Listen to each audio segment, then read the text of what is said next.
Servus, Männer, it's Red Pill Germany again. We had in Germany now also our first confirmed case of the monkeypox virus. That is a virus that is related to the smallpox, which were eradicated in the 1980s, I believe. Monkeypox is a disease that is endemic in parts of Africa, Western Africa. But now in 2022, in the beginning of May, there were first cases detected in the UK, but it is now seen, well, in many Western liberal countries. When you look at the list of countries and at the world map, you see maybe there is a pattern here, I don't know. But maybe there are trivial reasons for that, namely that only in these countries people go to the clinic and get screened when they have a certain kind of rash.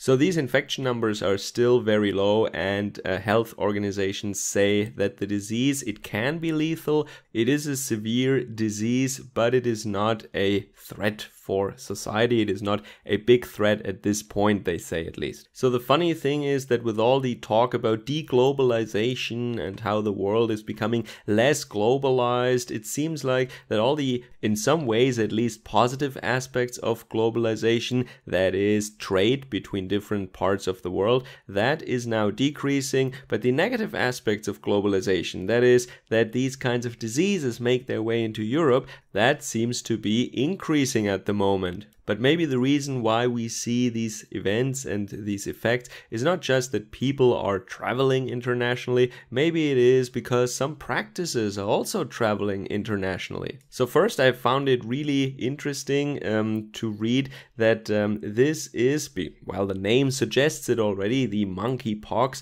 It is a virus that is found in Africa in monkeys, not only monkeys, but also small rodents like rats and squirrels and stuff like that. And it is not really transmitted like a cold or something. It is more in the bodily fluids, like if you get bitten, for example, or if you handle the raw meat or something. So it is probably related to bushmeat or people being in close contact with infected animals. And this is how it can be transmitted from animal to person. Pretty much what they in the beginning thought about the China bug with the bats and all that stuff.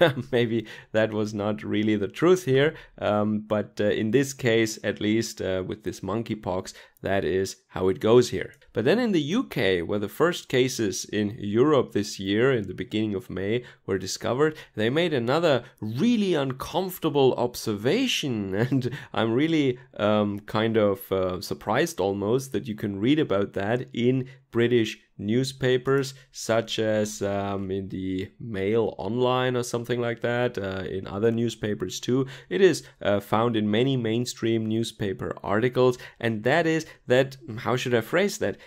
This virus was found in Europe predominantly, I think it was 6 out of 9 or something, what they sampled in the beginning, predominantly in men that had very intimate relations with other men. And now, of course, they write that we should be very careful, that shouldn't be used like the other virus from the 80s that was used to stigmatize these alphabet rainbow people. And they also talk about whether or not this is an STD actually, because of course they asked those people who had this new virus what they did in recent days and when they noticed it and, you know, who they met and all that stuff. But, well, what I could read now, and I don't know if that is to be trusted, but they say that it is not technically an STD because it can theoretically also be transmitted by other acts. It doesn't have to be the very intimate one, but just being in the same room or sharing an elevator is not enough, they say, like with the China bug or with the flu or cold or something like that. It is airborne in a way, but it is transmitted by larger droplets, and that would mean that they don't fly that far. But predominantly it is through skin contact with infected skin or with this rash that you have on your skin, or again, bodily fluids, of course. That's always a good one. And you know, if you think about it, sure, I mean, if someone has a cold and you do things with that person of the intimate nature, yeah, well, probably you catch that cold. So yeah, it is plausible to say it is not technically an STD, but if you do that, then you have really good chances of catching it. So after reading all that, I thought, wait. I mean, they're not really spelling it out. They're not really connecting the dots here, but they're giving isolated statements in their articles. And when you combine those statements, the picture that you get or that you arrive at is rather concerning, I think. It is rather alarming. So they say that this thing is coming from monkeys from Africa, and it is transmitted predominantly by, you know, skin contact or intimate contact between males. I'm saying males, I'm not saying men, because what that points to is that maybe some interspecies male to male naughty activity disease transfer. When I read these articles and when I think about all these isolated statements that they make and I try to combine them in my head, that is at least how it sounds like. They cannot write that and they don't want to say that, but couldn't that have been the mechanism or the pathway?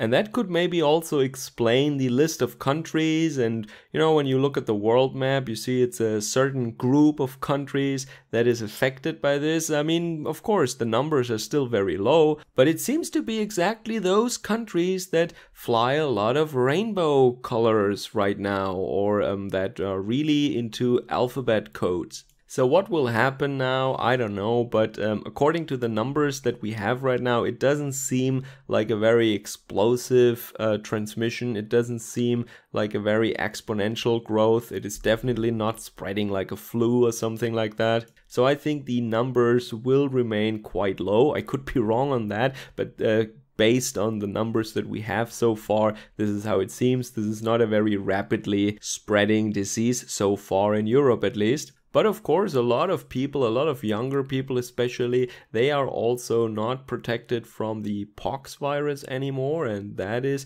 a thing that we should keep in mind. And the authorities might also use that to keep the concept of a dangerous disease in our presence now during the warmer month, during the summer, where the China bug normally in our European climates at least goes away, to return in autumn, of course. But maybe they also bury the story because they see a certain group of people being predominantly affected by this virus maybe. And maybe they don't want to talk about that too much. And if it doesn't grow too much, if it doesn't spread too much, well, they probably just bury the story. But I have to say, the pictures that you find on search engines when you put the word monkeypox in there are pretty disgusting. It doesn't look very nice. And I guess the lifestyle and the culture that is required to make such a disease endemic in a population are pretty far from what we used to have in Europe, at least.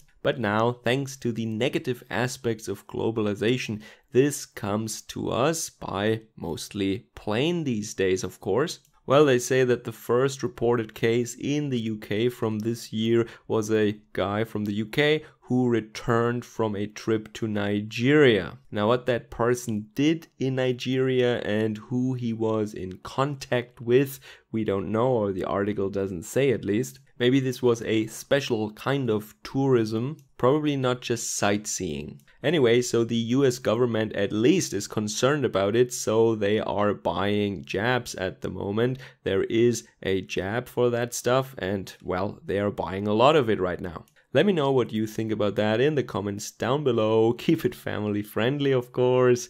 Have a good day. Servus, Kameraden.